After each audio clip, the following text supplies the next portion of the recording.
Hey team, Bill Storm here with you, and today we're going to continue our journey through John Maxwell's book, The 15 Invaluable Laws of Growth. We're going to focus specifically on the law of design and how that ties in with systems-driven leadership.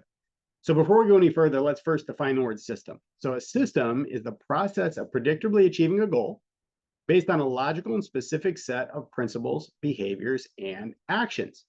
So to illustrate this, I wanted to share two examples from my own life with two companies that I worked with that had systems in place that were truly phenomenal. Now, ironically, when I first started working with each of these two companies, I didn't think the systems were phenomenal at all. Matter of fact, I thought they were so basic, almost to the point of being ridiculous. But as I continued to learn and grow with those companies, I started to learn how valuable these systems really were. So let me share the first example. The first company I worked with, I started working with them when I was in my early 20s. And this was for a company called Combined Life Insurance Company, which was originally founded by a gentleman named W. Clement Stone, who also wrote a book called The Success System That Never Fails. Well, this was a field sales representative job where I went out into the field, right, and visited customers' homes to sell their insurance products. Well, I was always really good at sales. So when I went into this job, I felt very confident that I would be successful at it. So in order to, before you could go out into the field, the first thing you had to do is you had to go through a week's worth of training, basically from 9 to 5 every day, and you had to go through this training. Well, the training consisted of the instructor giving us a manual. So it was basically a 3-ring binder, and inside the binder it had pictures, and then it had bullet points, almost like a children's book. And the way they trained us to do the sale was to turn the binder towards the customer, point at the picture, and then point at the words, and literally just point your finger as you spoke through the words. And I thought to myself, this is ridiculous. This is not high level. This is not professional. There's no way anyone would buy based on a model like this. It just didn't make any sense to me. So I basically put my guard up, and I didn't believe in the system at all. But I made it through the training, and then what happened is I went out into the field, and I went out into the field with my sales manager, and the sales manager demonstrated the sale in front of me so I could see it happen in real time. And then once he did it a few times, then it was my turn to do it. And then we would review how it went afterwards. Well, sure enough, he went first. He got sales. And I thought to myself, wow, okay, I need to change my belief around this, because I thought this was so fundamental and so basic that nobody would buy. But sure enough, he got sales. So then I went through the system, didn't feel very confident in it, didn't really enjoy doing it that way. But sure enough, I got sales. So now all of a sudden I had this new belief that the system that they had in place truly did work. Now you have to remember, what I was doing was I was measuring it based on my own ability, my own confidence, and my own skill level. So yes, I thought it was a little bit basic. But where I really started to understand the power of the systems is after I became successful on a personal level, I was then promoted to a managerial level where I had to start building a team of other people underneath me. Well, what I realized was that not everyone had the same confidence, not everyone had the same experience in sales, and it was harder for them.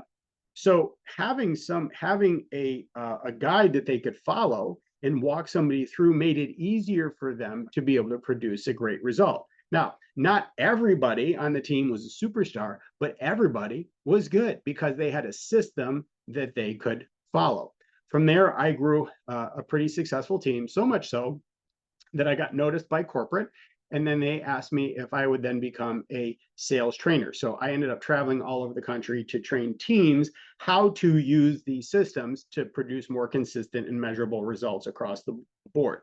So what did I learn? Well, I learned that a system takes the me out of the equation, right? Because you're not always going to find, you're not going to easily find a lot of superstars that can reproduce what you do. But if you have a system in place that's easy to understand, easy to digest, and easy to implement, that is what allows you to be able to grow a company, be able to grow and scale a company, because now you can grow a force of people that are all capable of producing the results that you're looking for. Now, the second example came much further along in my life, not so many years ago, I had always been a fan of John Maxwell. And I love John Maxwell's books because of the simplicity of his message. So I decided that I would go to one of his events in Orlando, Florida.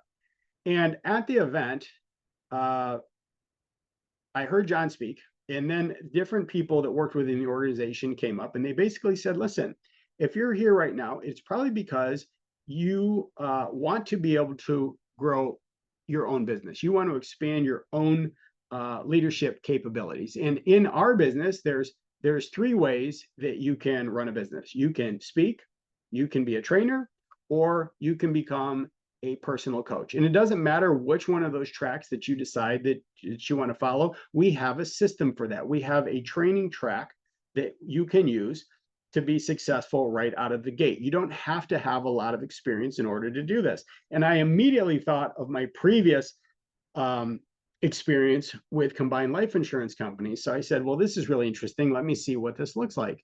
And sure enough, the John Maxwell Group had put together a really great system. So the system all started with John's book, right? That was the initial core teaching that you read from, and all you had to do was read it, learn it, and understand the basic principles that were within the book. Then what they did is they gave you the support materials that you needed to where you could either create a keynote speech around that if you wanted to follow the speaker track.